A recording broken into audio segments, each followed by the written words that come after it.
Hi friends, ഞാൻ ഷൈജു. എല്ലാവരും കേട്ടിട്ടുള്ളതും എന്നാൽ വളരെ കുറച്ചു പേര് മാത്രം ജീവിതത്തിൽ പ്രാവർത്തികമാക്കുന്നതുമായിട്ടുള്ള ഒരു കാര്യം നിങ്ങളുമായിട്ട് പങ്കുവെക്കണമെന്ന് ഞാൻ ആഗ്രഹിക്കുന്നു. അത് സേവിങ്സ് അഥവാ സമ്പാദ്യത്തെക്കുറിച്ചാണ്. ശരിയല്ലേ? നിങ്ങൾ എല്ലാവരും ഇതിനെക്കുറിച്ച് കേട്ടിട്ടില്ലേ? പക്ഷെ എത്ര പേര് ഇത് ചെയ്യുന്നുണ്ട്?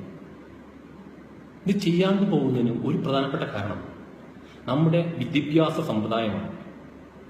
കാരണം നമ്മൾ സ്കൂളുകളിലും കോളേജുകളിലൊക്കെ പഠിക്കുന്ന സമയത്ത് അക്ബർ രാജാവിന്റെ ഭരണപരിഷ്കാരത്തെക്കുറിച്ചോ A+B² = A²+B² +2AB എന്നോ ഒരുപാട് നമ്മൾ ഉരുവിട്ട് പഠിച്ചിട്ടുണ്ട്.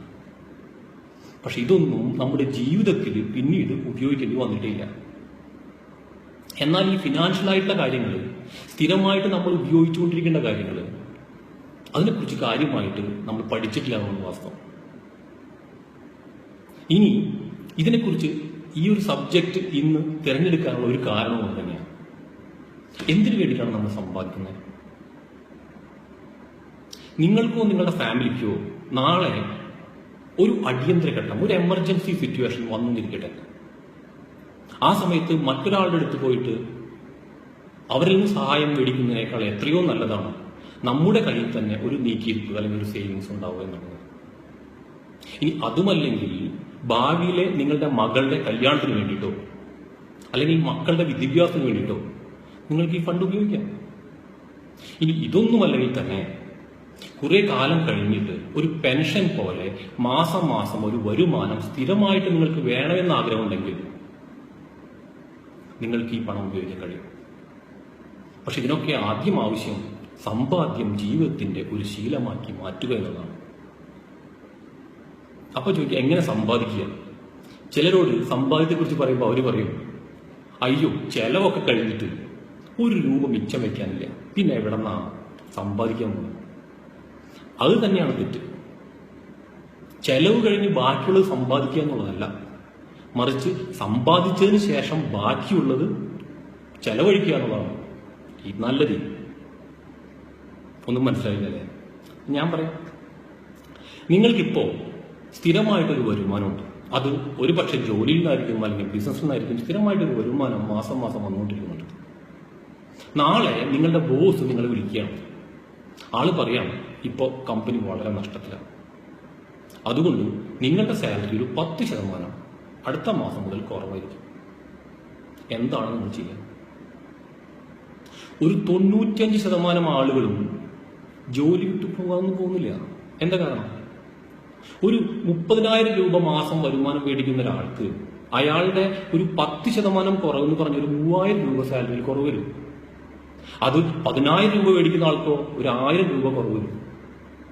അതുകൊണ്ട് അവരുടെ ജീവിതത്തിൽ വലിയ പ്രശ്നങ്ങളൊന്നും ഉണ്ടാകുമ്പോഴില്ല. അവരെന്താ ചെയ്യുക? ആ കുറയുന്ന പൈസയ്ക്ക് അനുസരിച്ച് അവരുടെ ചെലവ് കുറയ്ക്കാൻ അവർ തയ്യാറാവും. അത്രയേ ഇവിടെയും ചെയ്യണ്ടു.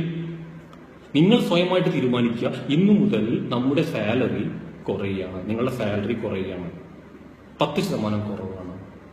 എന്നിട്ട് എല്ലാ മാസവും സാലറി കിട്ടുമ്പോൾ തന്നെ ആദ്യത്തെ 10% നിങ്ങൾക്ക് വേണ്ടിയിട്ട് ഒരു പ്രത്യേക അക്കൗണ്ടിലേക്ക് അങ്ങ് മാറ്റിയിടുക.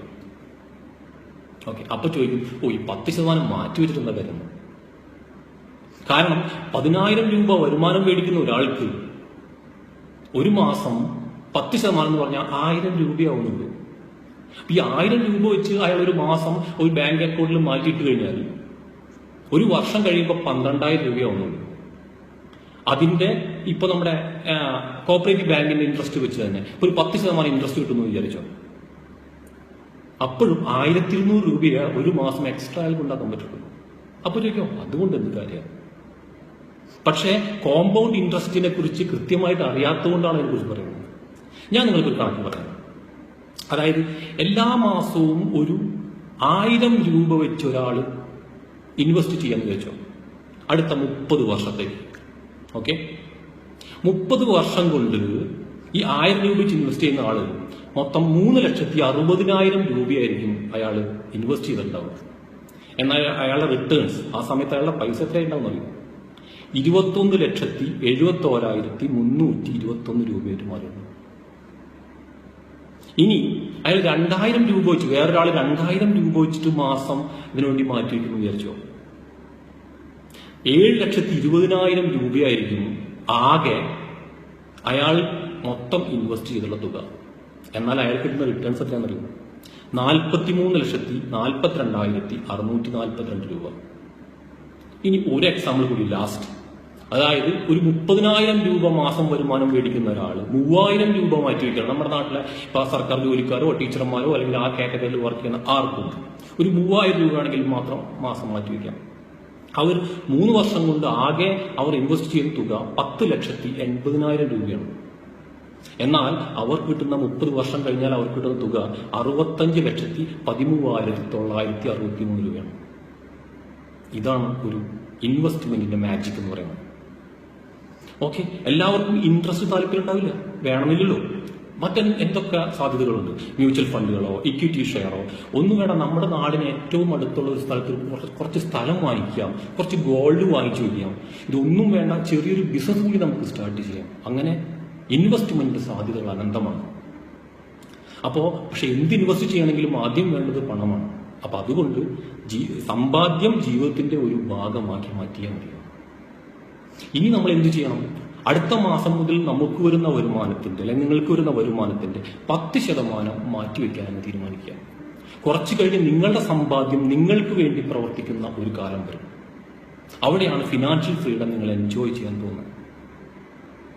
ഒരാള് ഒരു മാസം 1,00,000 രൂപ വരുമാനം മേടിക്കാൻ വിചാരിച്ചോ, അതിന് 99,000 രൂപയും അയാൾ ചെലവാക്കി കളയണം. വേറൊരാള് 10,000 രൂപ ഇൻകം വാങ്ങിച്ചിട്ട് അതിൽ 2,000 രൂപ സേവ് ചെയ്യുന്നു വിചാരിച്ചോ, എന്താ സംഭവിക്കാൻ പോകുന്നത്?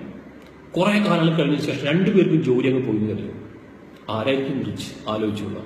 അതുകൊണ്ട് കൂടുതൽ ഇൻകം മാസം ഉണ്ടാക്കുന്ന നല്ലത് തന്നെ. പക്ഷെ അതിനേക്കാൾ ഉപരിയായിട്ട് ആ ഇൻകത്തിൽ നിന്ന് കൂടുതൽ പണം സേവിങ്സിലേക്ക് മാറ്റിവെക്കാനുള്ള ഒരു അവസ്ഥ, മാനസികാവസ്ഥയെ കൂടി നിങ്ങൾക്കുണ്ടാവാൻ പറ്റും. ഇത് കേട്ടുകൊണ്ടിരിക്കുന്ന കൂടുതൽ പേരും ഇത് ചെയ്യുന്നുണ്ടാവും. പക്ഷെ ഇല്ലാത്തവരാണെങ്കിൽ, ഇതുവരെ സേവിങ്സ് എന്ന ആശയത്തെക്കുറിച്ച് ചെയ്യാത്തവരാണെങ്കിൽ തീർച്ചയായിട്ടും ഇത് ചെയ്യണമെന്ന് എനിക്ക് പറയാനുള്ളൂ.